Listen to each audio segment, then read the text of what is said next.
So you like me that when it gets to the bit where you have to sell, people ask for a price, you get that knot in your stomach, it just feels very uncomfortable? Well, this video is for you. You see, I run a business delivering workshops and presentations virtually on things like Teams and Zoom. But the bit I always struggled with was the selling part. And if you're like that too, we're not alone. According to a survey by Course Method, 68% of online educators report feeling uncomfortable or very uncomfortable with the sales process. That's literally more than 2/3 of us.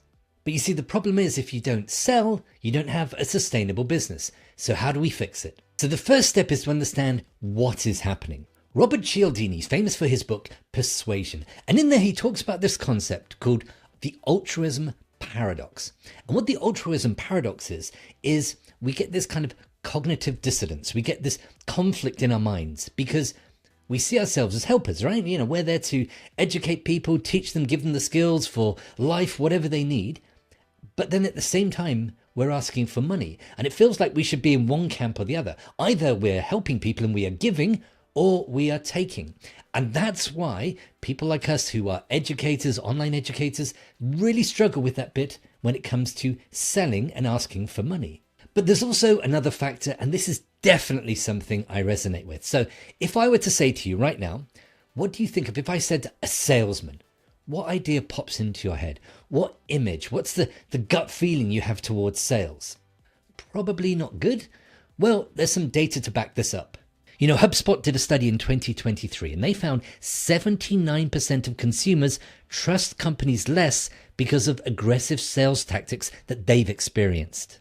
So you're beginning to understand why you have the problem. You have this conflict between being a giver and a helper and somebody asking for money. And secondly, you might have a bad idea of what sales are. So this is where we need to change your framing, change your understanding of what selling actually is.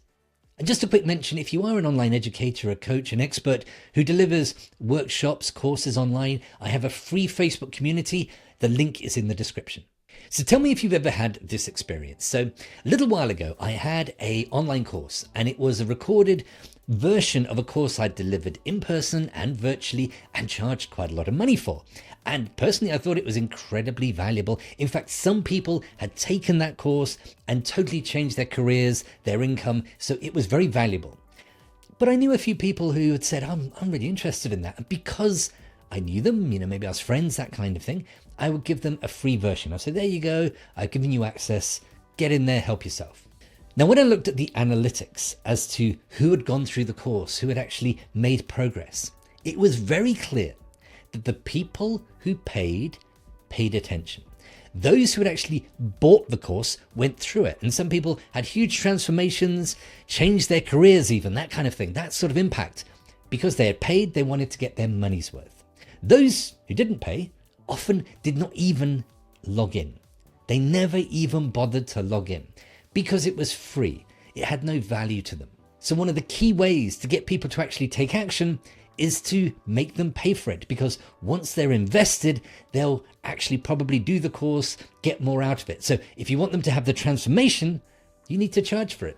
And it's not just my opinion, there's data to back this up. Stanford University did a study of online courses and they looked at the completion rates, about 5 to 15% for free courses. That compared to 85 to 92% for paid programs. But here's the thing, the content was identical. And the study showed that if you can earn more, you can help people more. The MIT Educational Review tracked down educators over a 5-year period, and they found that those who had sustainable business models reached 11 times more students than those who were relying on grants or free models. So basically what you have to think about is if you want to help people, they need to value the information or the content that you are giving, in which case charge for it. If you want them to consume it, charge for it. They're more likely to consume it. And if you want to be sustainable, you want to have a business that can help more and more and more people, then you need to earn. So all of this involves selling. So selling is a good thing. So how can we get you over that hump? How can we change your mind to help you next time you have to sell your next workshop or online course? So first of all, focus on the transformation, not the transaction. And by that, I mean, don't think about, right, I'm charging this amount of money and for that you get 2 hours of a live call or 6 recorded videos. That's not what it's about. What you're doing is giving people a transformation. Are they learning a language or a skill? Are they becoming a better public speaker? What are you helping them to achieve? What is the transformation in their lives? And think about it. Whatever you charge to take all your experience and everything you've learned in life to give them that transformation quickly, whatever you're charging is probably nowhere near enough. So suddenly the value is not in, oh, I'm charging you this for this number of live calls or this number of videos.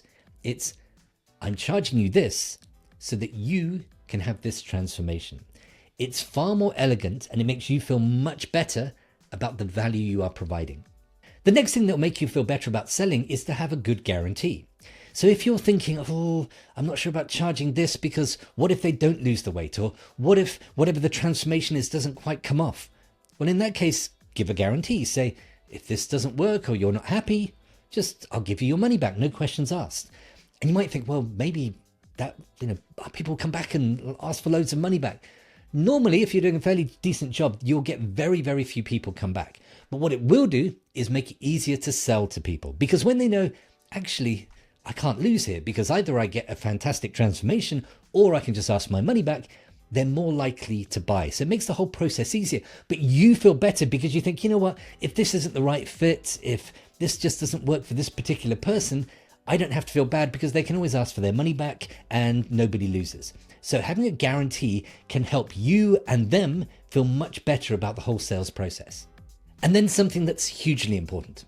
Do not treat people as numbers. Salesforce did a study and they found that 87% of people feel much better about the sales process when they feel that it's been more personal. They're being treated as a real person. And that's why I recommend delivering sales presentations on things like Zoom Live if you can, because you want to build that connection. You want to come across as a real person. You want to be able to answer questions. So the more you can build that personal connection, the more the sales process is really just saying, here's what I've got. Would you like it? It becomes much, much easier. If you're just treating people as a number, then you're doing all sorts of sleazy, hard sales tactics. The more you're just saying, look, I want to help you. This is how I think I can help you. Here's what I have. Here's the guarantee. Do you want to join me or not? Then you're just asking them to make a decision. And at the end of the day, that's all sales is.